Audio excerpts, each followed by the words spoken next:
L'existentialisme est-il un humanisme? Cette question, posée par Jean-Paul Sartre lui-même, constitue le cœur d'un débat philosophique fondamental qui continue de résonner aujourd'hui. Cette interrogation naît d'un contexte précis. En octobre 1946, Sartre prononce une conférence célèbre pour répondre aux nombreuses critiques adressées à l'existentialisme, notamment l'accusation de promouvoir un pessimisme destructeur. Cette question est cruciale car elle interroge la nature profonde de l'existentialisme. Elle nous demande si cette philosophie, souvent perçue comme sombre et individualiste, peut véritablement servir la cause humaine et promouvoir des valeurs positives. Sartre défend fermement que l'existentialisme est effectivement un humanisme. Pour lui, cette philosophie ne détruit pas l'homme, mais au contraire le valorise en affirmant sa liberté fondamentale et sa capacité à se créer lui-même. Dans cette série, nous explorerons méthodiquement les arguments de Sartre, en examinant comment l'existentialisme peut être compris comme un véritable humanisme, tout en reconnaissant les défis et critiques que cette position soulève. La question demeure ouverte et complexe. Peut-on véritablement concilier une philosophie de l'existence individuelle avec un engagement authentique envers l'humanité? C'est ce défi intellectuel que nous allons relever ensemble. En 1945, l'Europe sort d'une guerre dévastatrice qui a duré 6 longues années. La Seconde Guerre mondiale vient de se terminer, laissant derrière elle un continent en ruine et une humanité profondément traumatisée. Cette guerre a provoqué un effondrement sans précédent des structures traditionnelles. Les institutions sociales, les croyances religieuses et les systèmes moraux qui guidaient l'humanité depuis des siècles se trouvent remis en question de manière radicale. L'Holocauste représente une rupture anthropologique majeure. L'extermination systématique de 6 millions de Juifs révèle une capacité de barbarie qui ébranle profondément la confiance en la nature humaine et en la civilisation occidentale. Les valeurs traditionnelles qui fondaient la civilisation occidentale, le progrès, la raison, l'humanisme chrétien, se trouvent profondément remises en question. Comment une société civilisée a-t-elle pu engendrer de telles atrocités? C'est dans ce contexte de crise profonde que Jean-Paul Sartre développe sa philosophie existentialiste. Témoin et acteur de son époque, résistant pendant la guerre, Sartre propose une réponse philosophique qui part de l'expérience humaine concrète pour reconstruire un humanisme authentique. L'existentialisme de Sartre n'est donc pas une philosophie abstraite, mais une tentative de répondre aux questions urgentes posées par l'histoire. Face à l'effondrement des certitudes, il propose de partir de la condition humaine elle-même pour reconstruire un sens et des valeurs authentiques. Le point de départ de l'existentialisme sartrien repose sur une formule révolutionnaire qui bouleverse la philosophie traditionnelle. L'existence précède l'essence. Pour comprendre cette révolution conceptuelle, il faut d'abord saisir la conception traditionnelle. Dans la philosophie classique, l'essence précède l'existence. Cela signifie que les choses possèdent une nature ou un but prédéterminé avant même d'exister. Sartre renverse complètement cette perspective. Pour lui, concernant l'être humain, l'existence précède l'essence. Cela signifie que l'homme existe d'abord et seulement ensuite se définit par ses actes et ses choix. Définissons d'abord ce que Sartre entend par existence. L'existence, c'est la subjectivité humaine, la conscience de soi. C'est le fait d'être là, jeté dans le monde, sans but prédéfini ni nature déterminée à l'avance. L'essence, quant à elle, désigne une nature prédéterminée, un but ou une fonction définie, des caractéristiques fixes. Pour Sartre, l'homme n'a pas d'essence préalable. Il devient ce qu'il se fait par ses choix et ses actions. Sartre illustre sa théorie avec l'exemple célèbre du coupe-papier. Cet objet est d'abord conçu dans l'esprit d'un artisan qui lui donne une fonction précise, couper le papier. Son essence, sa raison d'être, précède donc son existence matérielle. L'être humain, au contraire, n'a pas de créateur qui lui aurait assigné une fonction. Il n'existe aucune nature humaine prédéterminée. L'homme existe d'abord, puis se définit progressivement par ses actes, ses choix et ses projets.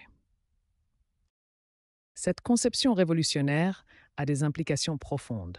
Si l'existence précède l'essence, alors l'homme est entièrement responsable de ce qu'il devient. Aucune nature humaine ne peut justifier nos actes. Nous sommes, selon la formule célèbre de Sartre, condamnés à être libres. En conclusion, le principe que l'existence précède l'essence constitue le fondement de l'existentialisme sartrien. Il affirme que l'être humain n'a pas de nature fixe ou prédéterminée. Il existe d'abord, puis se crée continuellement par ses choix et ses actions, assumant ainsi la pleine responsabilité de son devenir. Dans l'existentialisme sartrien, la subjectivité humaine constitue le point de départ fondamental de toute réflexion philosophique. L'homme n'est pas défini par une essence préexistante, mais il se crée lui-même à travers ses choix et ses actions. Contrairement aux objets manufacturés, qui possèdent une essence définie avant leur création, l'être humain existe d'abord sans essence prédéterminée. Un marteau est conçu avec une fonction précise, mais l'homme naît sans plan préétabli. L'homme se définit exclusivement par ses choix et ses actions. Chaque décision, qu'elle soit professionnelle, morale ou existentielle, contribue à façonner son essence. Il n'y a pas de nature humaine universelle qui déterminerait nos comportements. La subjectivité constitue le point de départ absolu de l'existence humaine. C'est à partir de sa conscience subjective que l'individu développe sa liberté, assume sa responsabilité et crée ses propres valeurs. Cette subjectivité n'est pas un repli sur soi, mais le fondement de toute authenticité. Cette conception de l'homme implique une responsabilité totale et radicale. Comme le dit Sartre, l'homme est condamné à être libre. Il ne peut invoquer aucune nature préexistante, aucune essence divine ou biologique pour justifier ses actes. Il est entièrement responsable de ce qu'il devient et des valeurs qu'il crée. Ainsi, la subjectivité n'est pas un obstacle à l'objectivité, mais le fondement même de l'existence authentique. L'homme se fait lui-même dans et par ses choix, assumant pleinement la responsabilité de son devenir. L'angoisse existentielle représente l'un des concepts centraux de la philosophie sartrienne. Elle n'est pas une simple peur ou une inquiétude passagère, mais la conséquence directe de notre condition humaine fondamentale. L'angoisse existentielle naît de trois réalisations fondamentales. D'abord, nous prenons conscience de notre liberté radicale. Nous sommes entièrement libres de choisir notre existence. Ensuite, nous réalisons notre responsabilité totale pour nos actes et leurs conséquences. Enfin, nous découvrons l'absence de guide préétabli, de nature humaine fixe qui pourrait nous dire comment agir. Cette angoisse peut être visualisée comme une balance constante entre notre liberté absolue de choisir et la responsabilité totale qui en découle. Chaque décision que nous prenons engage non seulement notre propre existence, mais révèle aussi ce que nous pensons que l'humanité devrait être. Pour illustrer concrètement cette angoisse existentielle, Sartre utilise l'exemple du joueur qui prend soudainement conscience de l'enjeu véritable de son pari. Imaginez un joueur devant une table de jeu. Il a déjà perdu une somme importante, mais il lui reste encore de l'argent. À ce moment précis, il réalise qu'il est entièrement libre. Il peut continuer à jouer ou s'arrêter. Aucune force extérieure ne le contraint dans un sens ou dans l'autre. C'est à cet instant que surgit l'angoisse existentielle. Le joueur prend conscience qu'il est entièrement responsable de ce qui va suivre. Sa décision ne dépend d'aucune nature prédéterminée, d'aucun instinct irrésistible. Il est face à sa liberté pure, et cette liberté l'angoisse car elle le rend totalement responsable. Cette angoisse révèle la structure fondamentale de l'existence humaine selon Sartre. Nous ne sommes pas des objets avec une essence prédéfinie, mais des êtres condamnés à être libres. L'analyse de cette angoisse révèle trois aspects cruciaux de notre condition. Premièrement, nous sommes condamnés à être libres. Nous n'avons pas choisi d'exister, mais existant, nous devons choisir. Deuxièmement, chaque choix personnel engage notre vision de ce que l'humanité devrait être. Troisièmement, l'angoisse est le vertige de la liberté. Elle surgit quand nous réalisons l'ampleur de notre responsabilité. Ainsi, l'angoisse existentielle n'est pas un défaut ou une faiblesse, mais la marque authentique de notre humanité. Elle témoigne de notre capacité unique à nous créer nous-mêmes par nos choix, dans la pleine conscience de notre liberté et de notre responsabilité. Le délaissement constitue l'une des dimensions fondamentales de la condition humaine, selon Sartre. Ce concept révèle la solitude existentielle de l'homme face à l'absence de toute autorité transcendante. Le délaissement, selon Sartre, désigne l'état fondamental de l'homme qui se découvre seul dans l'univers, sans pouvoir compter sur une autorité supérieure pour guider ses choix et orienter ses actions. L'absence de Dieu constitue le fondement du délaissement. Comme l'écrivait Dostoïevski, si Dieu n'existe pas, tout est permis. L'homme ne peut plus s'appuyer sur une volonté divine pour justifier ses choix moraux et existentiels. L'absence de valeurs transcendantes accompagne celle de Dieu. Sans fondement transcendant, les valeurs traditionnelles, comme la justice, le bien, la vérité, perdent leur caractère absolu et universel. L'homme se trouve dans l'obligation de créer ses propres valeurs. Face à l'absence de Dieu et de valeurs transcendantes, l'homme se retrouve seul devant ses choix. Aucune autorité extérieure ne peut lui dicter le bon choix. Il est condamné à choisir en pleine responsabilité, sans garantie ni justification préalable. Le délaissement engendre des conséquences majeures. Une liberté absolue mais angoissante, une responsabilité totale de ses actes, la nécessité de créer ses propres valeurs et une solitude existentielle fondamentale. Comme l'affirme Sartre, l'homme est condamné à être libre. Désespoir, dans la philosophie existentialiste de Sartre, n'est pas un sentiment de tristesse ou de découragement. C'est la prise de conscience lucide des limites fondamentales de notre action dans le monde. Chaque individu se trouve au centre de sa propre existence, capable d'agir et de choisir. Mais cette capacité d'action a des limites précises que nous devons reconnaître. Le désespoir existentialiste se manifeste à travers plusieurs dimensions fondamentales. D'abord, la conscience que notre volonté, bien que libre, ne peut s'exercer que dans certaines limites. Ensuite, l'impossibilité de contrôler véritablement les actions et les choix des autres personnes. Nous pouvons influencer, persuader, mais jamais contraindre la liberté d'autrui. Troisièmement, l'incertitude fondamentale face à l'avenir. Nous ne pouvons jamais être certains des conséquences de nos actions dans un monde complexe et imprévisible. Enfin, l'acceptation de notre finitude humaine. Nous devons reconnaître que nous ne sommes pas tout-puissants et que cette limitation fait partie de la condition humaine. Visualisons cette limitation. L'individu peut agir directement sur certains éléments de son existence, ses propres choix, ses actions immédiates, ses décisions personnelles. Mais il existe une multitude d'éléments qui échappent à son contrôle direct. Les actions des autres, les événements du monde, les conséquences lointaines de ses propres actes. Le désespoir devient ainsi une forme de sagesse existentialiste. Il nous invite à accepter lucidement les limites de notre action, tout en nous engageant pleinement dans ce qui dépend réellement de nous. Cette acceptation n'est pas une résignation passive, mais une reconnaissance active de la condition humaine. Elle nous libère de l'illusion de toute puissance pour nous permettre d'agir authentiquement dans les limites de notre existence. La mauvaise foi représente l'un des concepts les plus importants de la philosophie sartrienne. Elle désigne cette tendance humaine fondamentale à fuir sa propre liberté et à refuser d'assumer sa responsabilité existentielle. Sartre définit la mauvaise foi comme un mécanisme psychologique par lequel l'individu refuse de reconnaître sa propre liberté. Cette attitude consiste à nier sa responsabilité personnelle et à fuir devant l'angoisse que provoque la nécessité de choisir constamment. La mauvaise foi opère selon 3 mécanismes principaux. D'abord, l'individu se cache derrière un rôle social prédéfini. Ensuite, il se prétend déterminé par des forces extérieures. Enfin, il fuit activement sa responsabilité en refusant de reconnaître ses choix. L'exemple emblématique du garçon de café illustre parfaitement la mauvaise foi. Ce serveur joue littéralement à être garçon de café.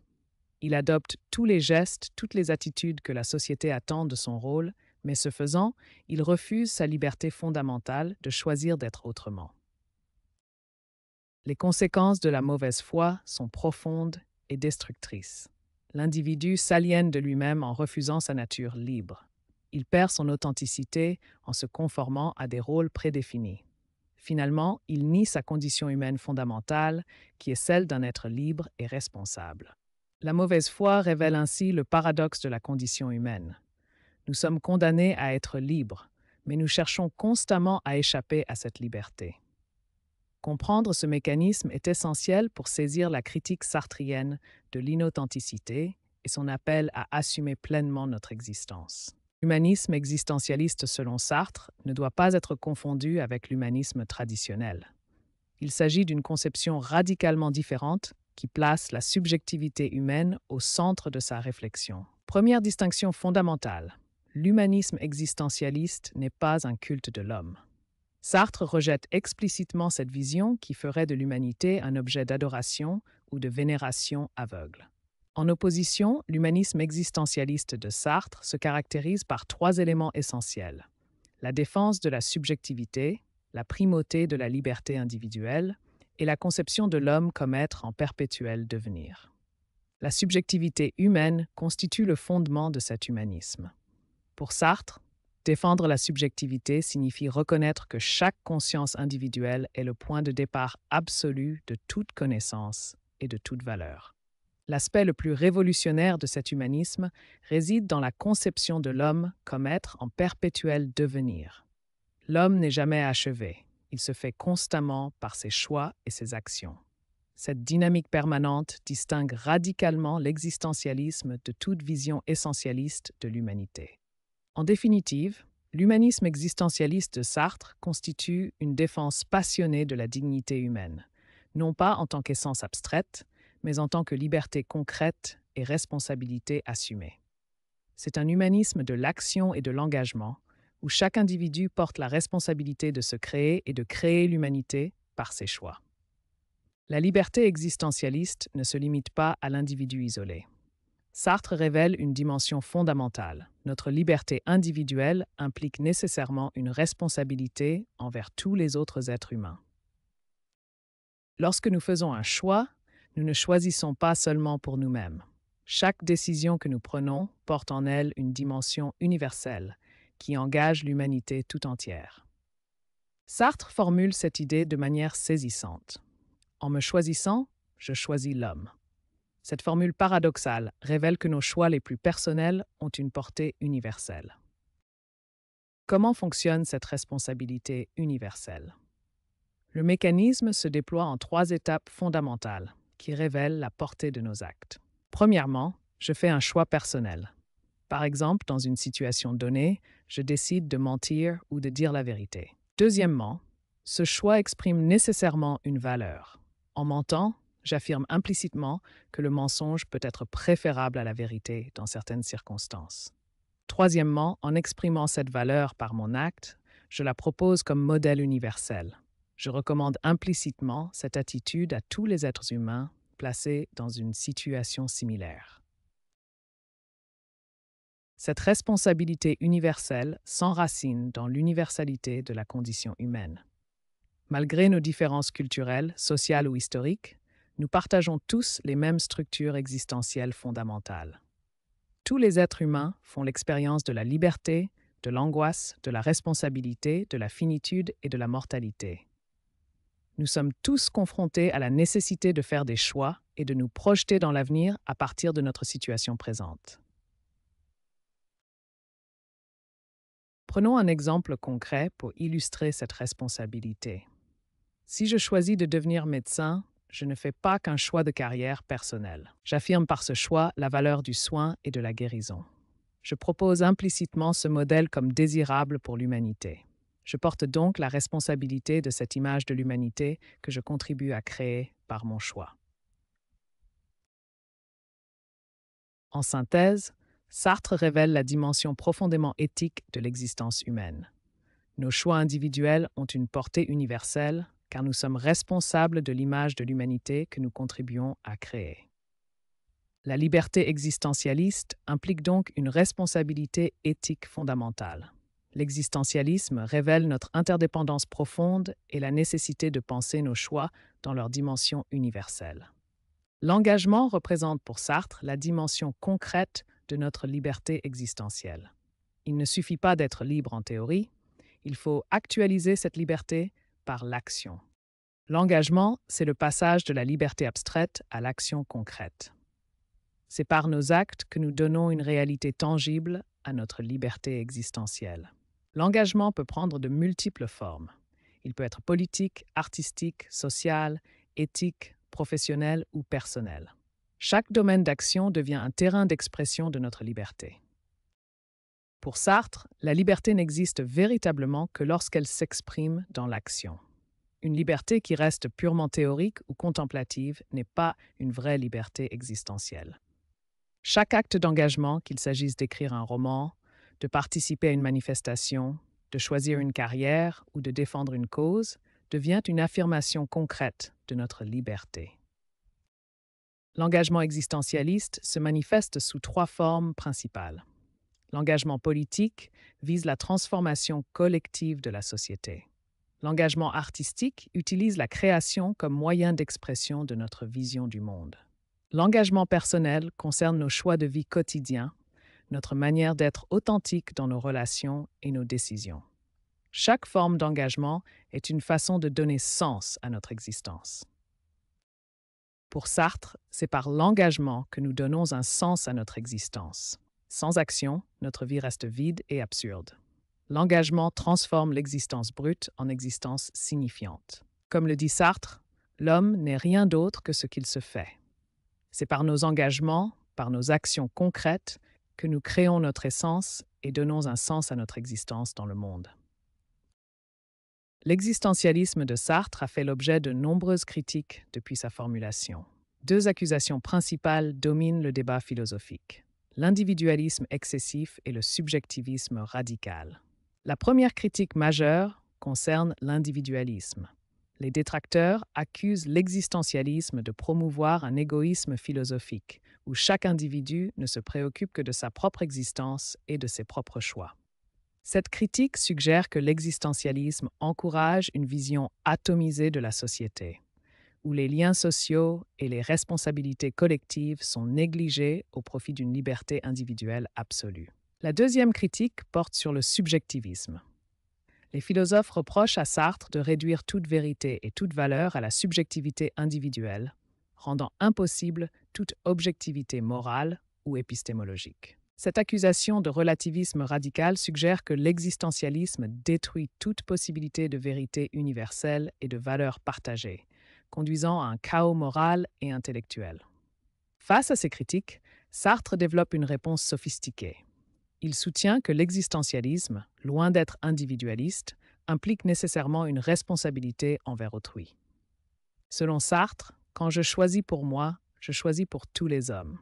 Chaque décision individuelle engage une vision de ce que devrait être l'humanité tout entière. Cette responsabilité universelle transforme l'existentialisme en un humanisme authentique. L'angoisse existentielle provient précisément de cette conscience que nos choix engagent l'humanité entière. Ainsi, l'existentialisme sartrien dépasse les accusations d'individualisme et de subjectivisme en révélant la dimension intersubjective et universelle de l'existence humaine. Chaque acte libre est un acte responsable envers tous. Face aux critiques d'individualisme et de subjectivisme, Sartre développe une réponse sophistiquée qui révèle la dimension sociale de l'existentialisme à travers 2 concepts clés: l'intersubjectivité et la situation. Les critiques reprochent à l'existentialisme de promouvoir un individualisme excessif, où chaque personne serait enfermée dans sa subjectivité, coupée des autres et des valeurs communes. Sartre répond en développant le concept d'intersubjectivité. L'existence humaine n'est jamais isolée. Nous existons toujours en relation avec les autres, dans un réseau de regards et d'interactions mutuelles. Le regard d'autrui me constitue comme objet, mais je constitue aussi autrui comme objet par mon regard. Cette réciprocité crée une dimension sociale fondamentale de l'existence. Le concept de situation montre que notre liberté s'exerce toujours dans un contexte donné. Nous ne choisissons pas notre époque, notre classe sociale ou notre culture, mais nous devons composer avec ces éléments. La situation ne détermine pas nos choix, mais elle les conditionne. Elle offre un ensemble de possibilités et de contraintes dans lesquelles notre liberté doit s'exercer de manière responsable. La réponse de Sartre révèle que l'existentialisme n'est pas un individualisme. La liberté humaine s'exerce toujours dans l'intersubjectivité et la situation, créant une responsabilité envers les autres. Cette liberté située et relationnelle conduit naturellement à l'engagement social. Choisir pour soi, c'est choisir pour l'humanité, car nos actes révèlent ce que nous pensons que l'homme devrait être. L'existentialisme propose une approche révolutionnaire de la morale, fondée sur la liberté et la responsabilité individuelle, plutôt que sur des règles préétablies. Contrairement à la morale traditionnelle qui s'appuie sur des règles fixes et des commandements divins, l'existentialisme rejette toute morale préétablie. L'existentialisme propose plutôt une morale basée sur la création personnelle, où chaque individu doit inventer ses propres valeurs en fonction de sa situation. Pour l'existentialisme, la liberté est le fondement absolu de toute morale. Cette liberté n'est pas un don, mais une condition ontologique de l'être humain. De cette liberté fondamentale découlent toutes les possibilités morales: l'authenticité, la responsabilité, l'engagement et la création de valeurs personnelles. L'individu existentialiste ne crée pas sa morale dans le vide. Il est toujours situé dans un contexte historique, social et personnel qui influence ses choix. Cependant, malgré ces contraintes situationnelles, l'individu reste entièrement responsable de ses choix moraux et de l'invention de ses valeurs. La morale existentialiste repose sur 4 principes fondamentaux qui définissent la condition morale de l'être humain. Premier principe, aucune valeur n'existe a priori. Il n'y a pas de bien ou de mal prédéterminé par une essence divine ou naturelle. Deuxième principe, l'homme doit inventer ses valeurs. Par ses actes concrets, l'individu crée et définit les valeurs qu'il choisit d'incarner. Troisième principe, chaque choix engage l'humanité entière. En choisissant pour soi, on propose un modèle d'humanité à tous les autres. Quatrième principe, la responsabilité est totale et inévitable. L'homme est condamné à être libre et ne peut échapper à cette responsabilité morale. Ainsi, l'existentialisme ne propose pas une morale du conformisme, mais une morale de l'invention et de la responsabilité, où chaque individu devient le créateur authentique de ses propres valeurs morales. Sartre présente un cas concret qui illustre parfaitement les difficultés du choix moral existentialiste. Un de ses élèves vient le consulter face à un dilemme déchirant. Le contexte est celui de l'occupation. Ce jeune homme a vu son frère tué par les Allemands, son père collabore avec l'ennemi et sa mère, seule et désespérée, dépend entièrement de lui pour survivre. 2 chemins s'offrent à lui. D'un côté, rester auprès de sa mère qui a besoin de lui apporter réconfort et sécurité dans cette période difficile. De l'autre côté, rejoindre les forces françaises libres pour venger son frère, servir sa patrie et lutter contre l'oppression nazie. Sartre montre qu'aucun système moral ne peut résoudre ce dilemme. Comment peser l'amour filial contre le devoir patriotique? Comment mesurer la valeur d'un geste de tendresse contre un acte de résistance? La morale kantienne dirait de suivre le devoir universel, mais lequel? La morale chrétienne prêche l'amour, mais envers qui? Aucune doctrine ne peut décider à la place de l'individu. La réponse de Sartre est radicale. Vous êtes libre, choisissez. Aucune morale extérieure ne peut décider à votre place. C'est précisément dans ce choix que vous révélez qui vous êtes vraiment. Cet exemple révèle les fondements de la condition humaine selon Sartre. L'homme est condamné à être libre, à choisir sans garantie, dans l'angoisse de la responsabilité totale. Cette liberté génère l'angoisse car nous devons choisir sans certitude. Mais c'est aussi ce qui nous permet d'être authentiques, de nous créer nous-mêmes par nos choix. L'exemple de l'élève montre que nous ne pouvons échapper à notre liberté. Même ne pas choisir est un choix. C'est dans cette acceptation de notre responsabilité totale que réside la grandeur et la tragédie de l'existence humaine. L'existentialisme ne se contente pas d'être une philosophie de la liberté individuelle. Il constitue également un appel puissant à l'engagement politique et à l'action collective. Pour Sartre, la liberté existentialiste ne peut pas rester purement individuelle. Puisque nous sommes condamnés à être libres, nous portons la responsabilité non seulement de nos propres choix, mais aussi de l'humanité tout entière. L'existentialisme devient ainsi une philosophie de la résistance. Il dénonce toute forme d'oppression qui nie la liberté humaine et appelle à lutter contre les systèmes qui réduisent l'homme à un simple objet. Pour l'existentialiste, l'action politique n'est pas un simple calcul d'intérêt, mais l'expression authentique de sa liberté. S'engager politiquement, c'est refuser la mauvaise foi et assumer pleinement sa responsabilité envers l'humanité. L'existentialisme sartrien affirme que nos choix individuels engagent l'humanité tout entière. En défendant notre propre liberté, nous défendons celle de tous. C'est pourquoi l'engagement politique devient un impératif moral. Ainsi, l'existentialisme ne se contente pas de proclamer la liberté humaine. Il en fait un appel pressant à l'engagement politique, à la lutte contre toute forme d'oppression et à la construction d'un monde où chaque être humain peut exercer pleinement sa liberté et sa dignité. L'existentialisme de Sartre a exercé une influence considérable qui dépasse largement le cadre philosophique strict. Cette doctrine a profondément marqué la littérature, la philosophie contemporaine et l'ensemble de la culture du XXe siècle. Dans le domaine littéraire, l'existentialisme a profondément transformé l'écriture romanesque et théâtrale. Les écrivains existentialistes ont développé de nouvelles formes narratives pour exprimer l'angoisse, l'absurde et la condition humaine. Albert Camus, avec L'étranger et la peste, explore l'absurdité de l'existence. Simone de Beauvoir révolutionne la pensée féministe avec Le deuxième sexe. Franz Kafka anticipe les thèmes existentialistes dans La Métamorphose, tandis que Samuel Beckett incarne le théâtre de l'absurde avec En attendant Godot. L'influence s'étend également au domaine philosophique, où l'existentialisme a nourri de nombreux courants de pensée contemporains. L'existentialisme a enrichi la phénoménologie de Husserl et Heidegger, influencé l'herméneutique de Gadamer, nourri les réflexions postmodernes et renouvelé l'éthique contemporaine en plaçant la liberté et la responsabilité au cœur de la réflexion morale.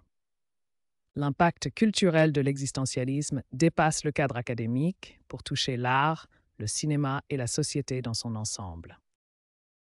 Le cinéma de la nouvelle vague avec Godard et Truffaut traduit l'esthétique existentialiste. L'art contemporain explore les thèmes de l'aliénation et de l'authenticité. Jacques Lacan intègre des concepts existentialistes dans sa psychanalyse, et l'esprit de Mai 68 porte l'empreinte de la philosophie sartrienne de la liberté. Cette influence multiforme témoigne de la pertinence et de la fécondité de la pensée existentialiste. L'existentialisme a ainsi créé un impact durable en renouvelant les formes artistiques, en transformant la réflexion éthique contemporaine, en influençant les mouvements sociaux de libération et en enrichissant notre vocabulaire culturel avec des concepts comme l'authenticité, l'engagement et la mauvaise foi. Cette diffusion témoigne de la capacité de l'existentialisme à répondre aux interrogations fondamentales de l'homme moderne, faisant de cette philosophie un véritable phénomène culturel qui continue d'inspirer créateurs et penseurs aujourd'hui. L'héritage de Jean-Paul Sartre constitue un appel puissant et durable à la liberté et à la responsabilité humaine. Sa philosophie existentialiste nous transmet un message fondamental sur notre condition d'être libre. Sartre nous invite d'abord à prendre pleinement conscience de notre liberté. Cette liberté n'est pas un cadeau, mais une condition inéluctable de l'existence humaine. Nous sommes, selon ces mots, condamnés à être libres, et chaque choix que nous faisons nous définit en tant qu'êtres humains. Cette liberté s'accompagne d'une responsabilité immense. Sartre souligne que nous ne sommes pas seulement responsables de nos propres actes, mais de l'humanité tout entière. En choisissant, nous créons des valeurs et proposons un modèle d'humanité. L'héritage de Sartre nous appelle à passer de la conscience à l'action. Il ne suffit pas de reconnaître notre liberté et notre responsabilité, nous devons agir concrètement pour construire un monde plus juste et plus humain. L'héritage de Sartre demeure vivant et pertinent. Il nous enseigne que la liberté est notre essence même, que la responsabilité est inévitable, que l'action est nécessaire et que notre engagement peut véritablement transformer le monde. Ainsi, l'héritage de Sartre constitue un appel permanent à assumer pleinement notre condition humaine, à embrasser notre liberté avec courage et à exercer notre responsabilité avec détermination pour bâtir un avenir plus humain. L'existentialisme de Sartre, malgré son influence considérable, fait l'objet de nombreuses critiques. La question centrale est de savoir si cette philosophie n'est pas fondamentalement trop pessimiste et trop centrée sur l'individu. Les critiques de l'existentialisme se concentrent sur 3 points principaux. D'abord, son pessimisme excessif qui présente une vision particulièrement sombre de la condition humaine. Ensuite, son individualisme radical qui semble négliger l'importance des structures sociales et des relations interpersonnelles dans la formation de l'identité humaine. Enfin, l'absence de valeurs objectives qui conduit à un relativisme moral problématique, laissant l'individu sans repère éthique solide. L'existentialisme présente effectivement une vision sombre de la condition humaine à travers ses concepts centraux. L'angoisse face à la liberté, le délaissement devant l'absence de Dieu et le désespoir face aux limites de notre action. Mais cette vision pessimiste est-elle justifiée ou constitue-t-elle une limitation de la philosophie sartrienne? Cette question mérite une analyse approfondie. Face aux limites de l'existentialisme, plusieurs alternatives philosophiques se présentent. L'humanisme traditionnel propose une vision plus optimiste, fondée sur des valeurs universelles et une conception stable de la nature humaine. Le personnalisme d'Emmanuel Mounier ou les philosophies de l'espoir comme celle d'Ernst Bloch offrent également des perspectives plus constructives sur la condition humaine, sans pour autant nier la complexité de l'existence. Une évaluation équilibrée de l'existentialisme révèle que cette philosophie, malgré ses limites, apporte des insights précieux sur la condition humaine. Elle nous rappelle l'importance de la liberté et de la responsabilité individuelle. Cependant, son pessimisme apparent peut être compris comme un réalisme nécessaire face aux défis de l'existence, plutôt que comme une limitation philosophique. La question n'est peut-être pas de savoir si l'existentialisme est trop pessimiste, mais s'il nous aide à mieux comprendre notre condition. L'existentialisme de Sartre, né dans l'après-guerre, garde-t-il sa pertinence dans notre époque contemporaine? Cette question mérite une analyse approfondie de notre condition actuelle. Les questions fondamentales de l'existentialisme résonnent avec une acuité particulière dans notre époque. La liberté, concept central chez Sartre, prend de nouvelles dimensions face aux algorithmes qui orientent nos choix et aux réseaux sociaux qui façonnent nos identités. La responsabilité, autre pilier existentialiste, devient cruciale face aux défis globaux. Chaque individu doit assumer ses choix dans un contexte où ses actions ont des répercussions planétaires, notamment concernant l'environnement. L'authenticité, opposée à la mauvaise foi sartrienne, trouve un écho particulier dans notre société du spectacle numérique, où l'image de soi devient souvent plus importante que l'être authentique. Enfin, la quête de sens, centrale dans l'existentialisme, demeure d'actualité dans nos sociétés sécularisées où les repères traditionnels s'estompent. Face aux défis contemporains, l'existentialisme propose des réponses pertinentes. À l'individualisme excessif de notre époque, il oppose une conception de la liberté indissociable de la responsabilité envers autrui. À la perte de sens collectif, l'existentialisme répond par l'appel à l'engagement authentique, où chaque individu doit créer du sens par ses actions et ses choix. Au conformisme numérique et à la passivité politique, il oppose la nécessité de choix conscients et d'une action transformatrice du monde. L'existentialisme trouve une résonance particulière dans les crises actuelles. Face à la crise climatique, il rappelle que nous sommes responsables de nos choix et de leurs conséquences sur les générations futures. Dans les crises sociales, l'existentialisme nous invite à l'engagement authentique pour la justice, refusant la passivité et la mauvaise foi qui consisterait à nier notre pouvoir d'action. Face à la crise du sens qui caractérise notre époque, l'existentialisme propose de créer nos propres valeurs par nos actions, plutôt que d'attendre qu'elles nous soient données de l'extérieur. L'existentialisme reste une philosophie vivante, car il continue de poser les questions fondamentales de notre existence. Dans un monde en mutation rapide, Il nous rappelle notre liberté fondamentale et notre responsabilité de créer du sens par nos choix et nos actions. Nous voici arrivés au terme de notre exploration.